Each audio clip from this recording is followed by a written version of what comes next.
Okay, Assalamualaikum warahmatullahi wabarakatuh. Salam sejahtera, salam Malaysia Madani, salam kebersamaan UMT dan salam Hepa Bingkas. Alhamdulillah pada hari ini saya sempat bersama-sama kira-kira 2,000 mahasiswa tahun akhir UMT untuk program SAFE.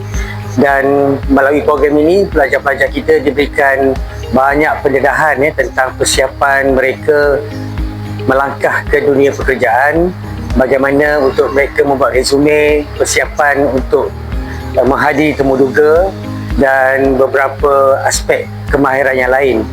Dan saya berharap program ini dapat memberi keyakinan yang lebih baik dan persiapan yang lebih rapi kepada semua bakal graduan kita, kerana ia akan dapat membantu meningkatkan lagi tahap kebolehpasaran graduan.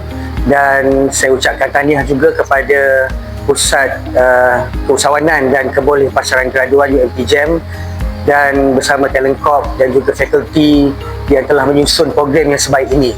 Dan seperti yang saya nyatakan dalam ucapan saya, program ini adalah masa depan untuk pelajar-pelajar kita, dan ini adalah peluang terbaik untuk mereka bersiap sedia menambahkan lagi ilmu dan juga pengalaman sebelum mereka melangkah ke dunia pekerjaan. Jadi syabas saya ucapkan, dan saya juga difahamkan the best resume akan diberikan penghargaan dan iktirafan dengan hadiah yang sangat menarik. Dan kita berharap pelajar-pelajar kita tidak melepaskan peluang, terus berusaha memperbaiki diri, menjadi mahasiswa idaman dan insyaAllah menjadi alumni yang hebat, menjadi idaman kepada industri dan juga majikan di luar sana. Terima kasih.